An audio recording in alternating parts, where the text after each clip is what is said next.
Hey, what is up, everybody? Platform Disciple here. Once again, it has been quite some time since I've made a video. I'm really dropping the ball on keeping a good schedule and producing more content, which, as you may know, is partially because I'm working, but the honest answer is because I haven't been as interested in making a video recently. And just to elaborate further on that, although I consider myself a content creator, I'm also a content consumer, which means I care about, updates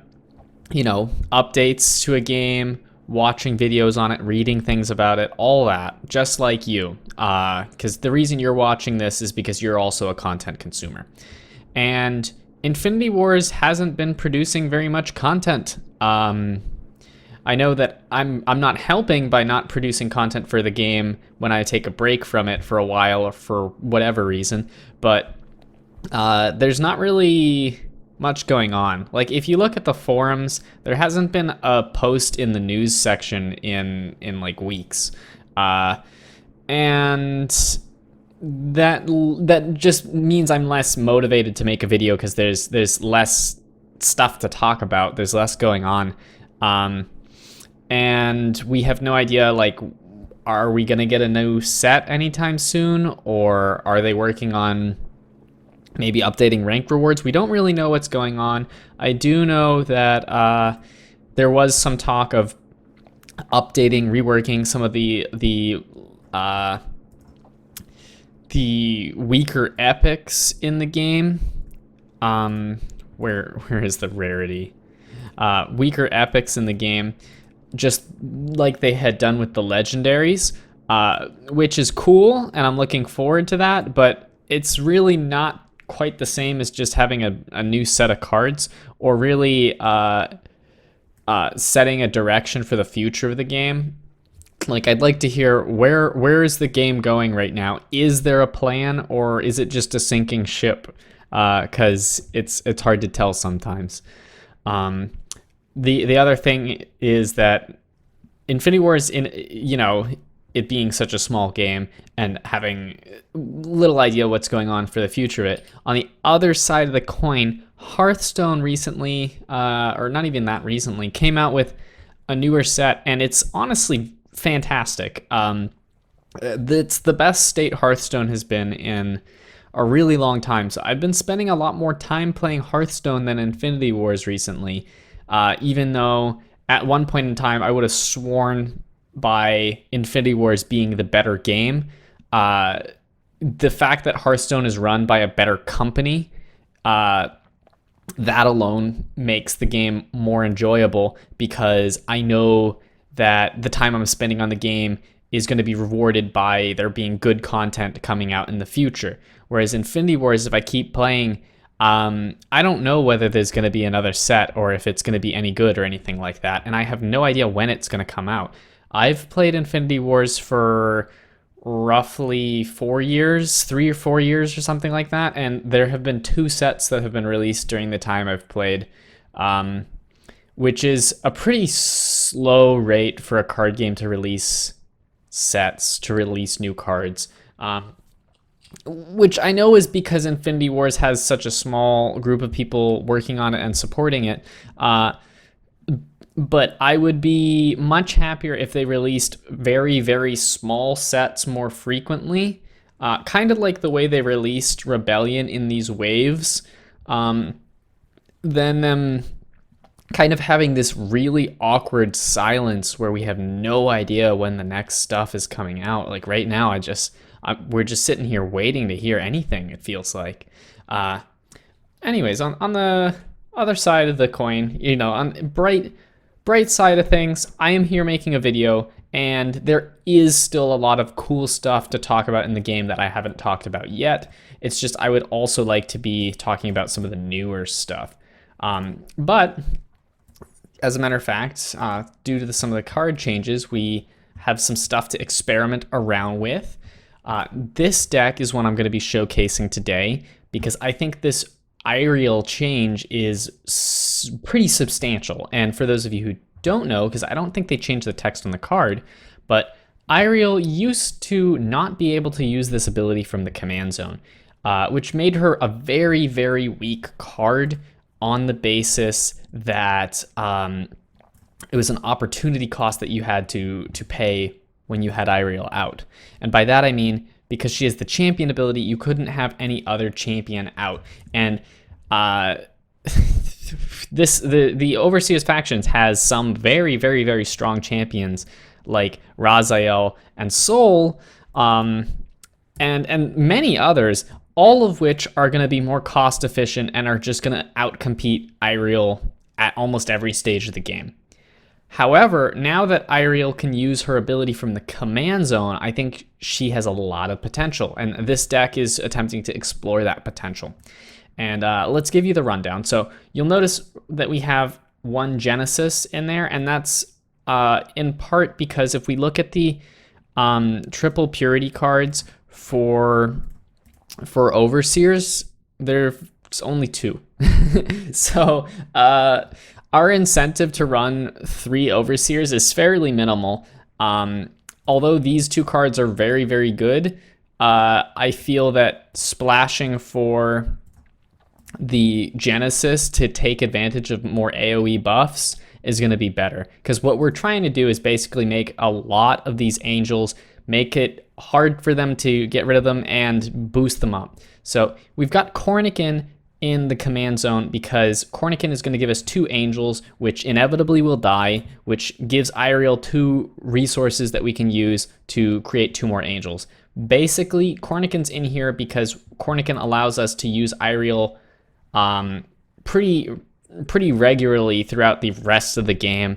Iriel can just make so many guys, and being able to start doing that early is very nice. Splitter Robot's in there just because he's a fat body. I mean, he's so good. Doesn't need too much of an explanation. You could probably use a different card there. A lot of different options for Genesis. I chose Splitter Robot though. And then Iriel is kind of the core of the deck. We've already talked about that. Let's go over the rest of the deck. Martyr Golem's pretty good. It's also an artificial character. Protects us from board wipes. It being artificial is relevant because we have things like Luca's in here, which are going to make the Martyr Golem more durable. Then we have our support drones.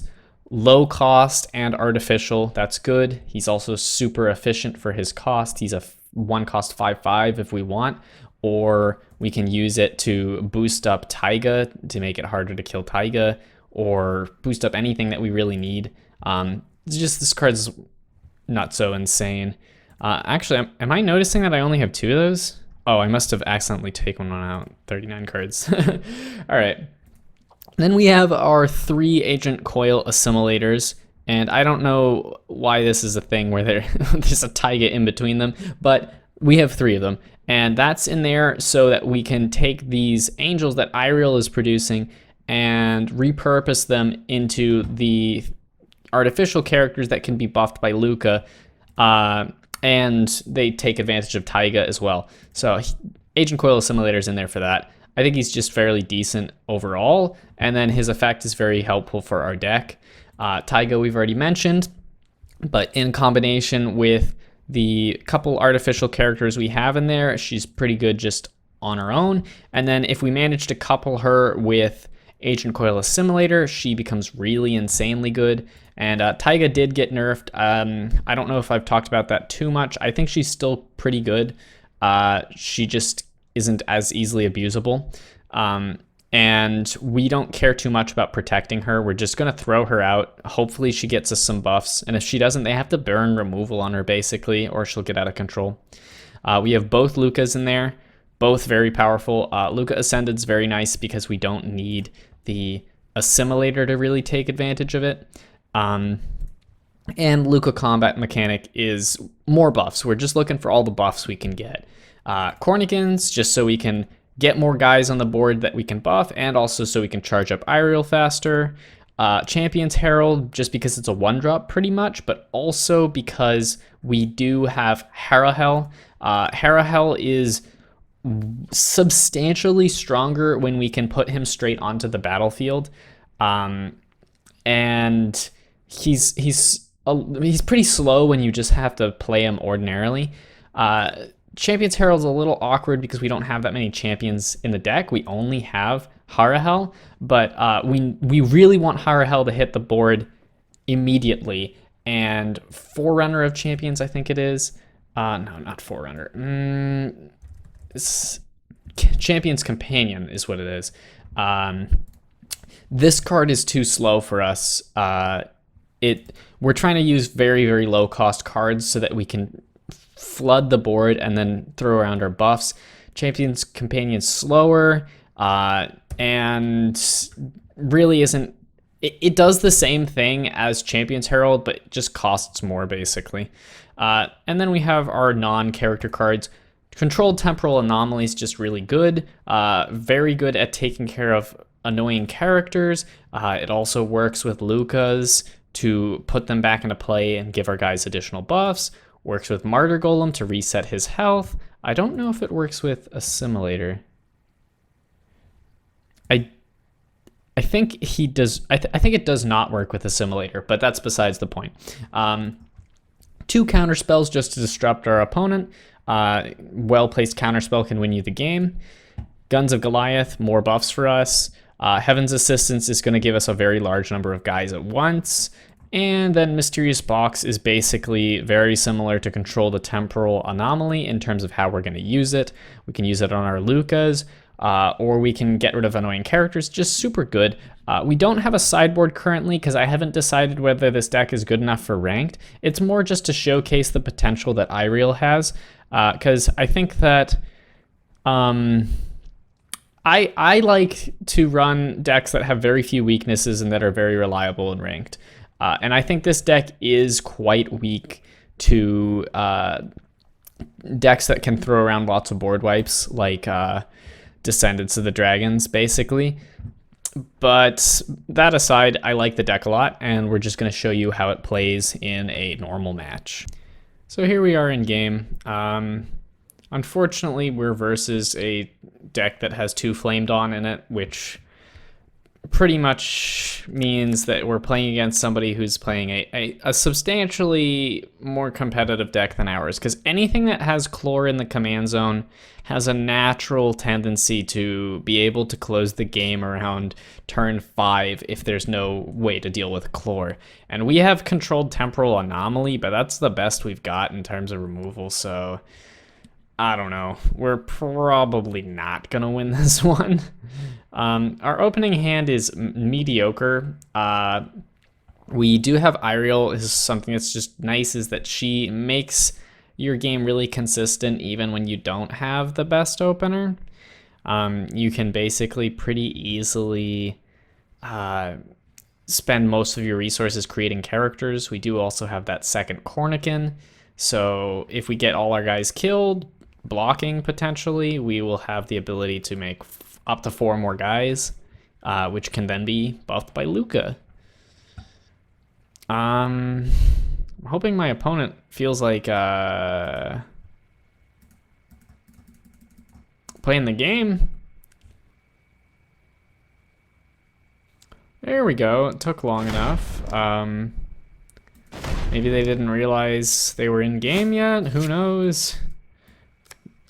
But now we're capable of actually playing, and we're just going to throw out some guys to block, which will give us something to do turn 3 if we don't draw anything useful. And then turn 4, we have a pretty good turn to play our Luka. We could also go for Assimilator. Assimilator might just be more resource efficient because we don't have the ability to use these other 2 remaining resources. This is going to set us up with 3 artificial characters, which can be then buffed by the other Luka, the non-angel Luka.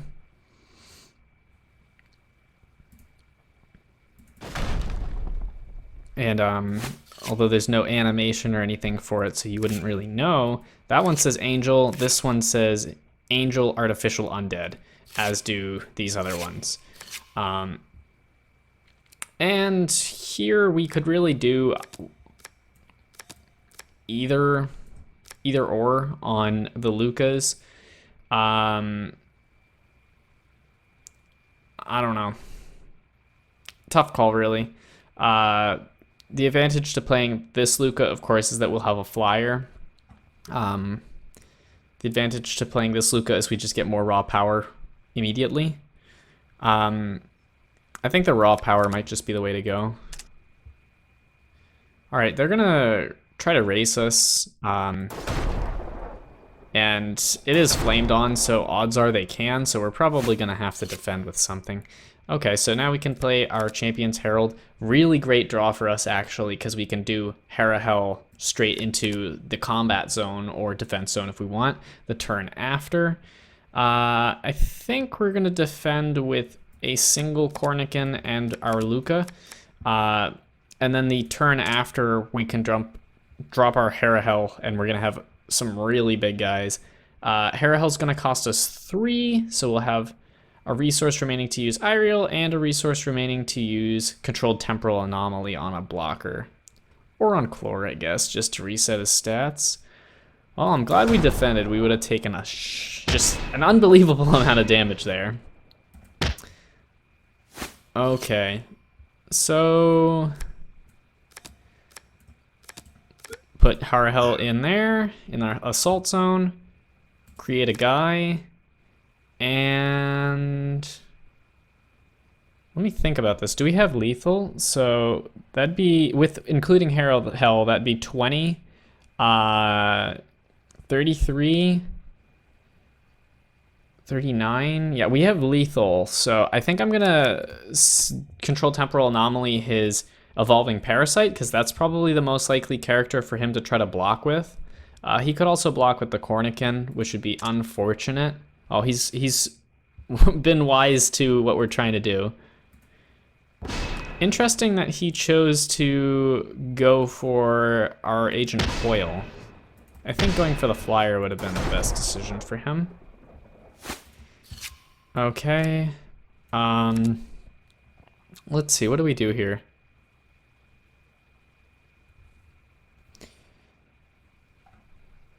I mean, I think we've won no matter what, but I'm just looking for the optimal way to win, I guess.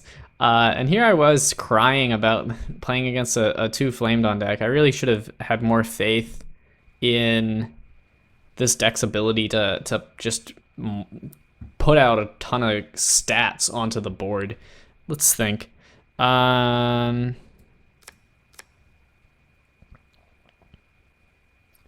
think worst case scenario, he plays like Fear. Oh,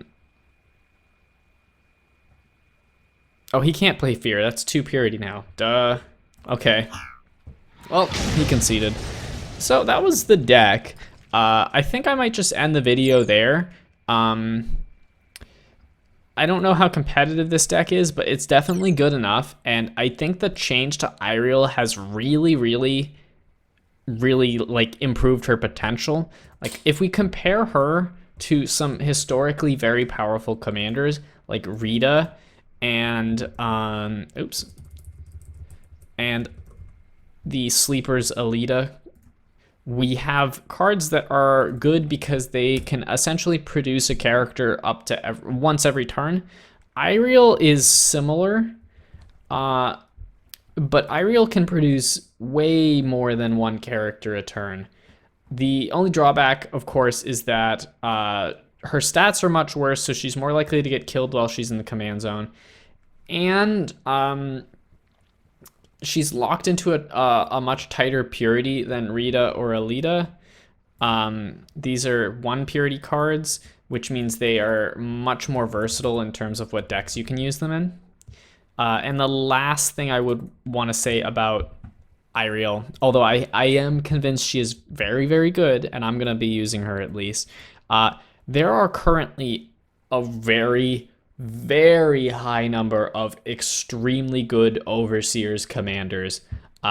Like, in Overseers, you have access to an absolutely disgusting roster of commanders. So much so that some cards which are very powerful commanders actually just don't get played, like Tempest, for example. This card, when it came out, was absolutely one of the most dominant cards. Admittedly, there were some nerfs put around it, like they nerfed Forerunner of Champions because of Tempest. This card used to grow +3/+3 instead of +2/+2. Very, very big difference. And basically, Tempest, this card that is so awesome, doesn't see very much play anymore simply because there are such good other Overseers cards, notably Raziel fits in the same slot. So although Iriel is really, I think, a strong commander, the question is, how does she chalk up to the other commanders? Right now, my opinion is she, in the right deck, is going to be better than the other commanders. Like the deck I just showed you, I wasn't even using Declarius, even though I praised that card very, very highly when testing it and when it came out. And I still do think that card is almost an auto include in most Overseers decks, but maybe I'm proving myself wrong. Okay, and just a friendly reminder, if you want to win an alternate art booster pack, you can just go into the description of the video, provided that the contest hasn't ended yet. Generally, I'm gonna run it for around 1 week after the video has been posted, and you'll have the chance to win an alternate art booster pack. Good luck. Until next time, everybody, peace out.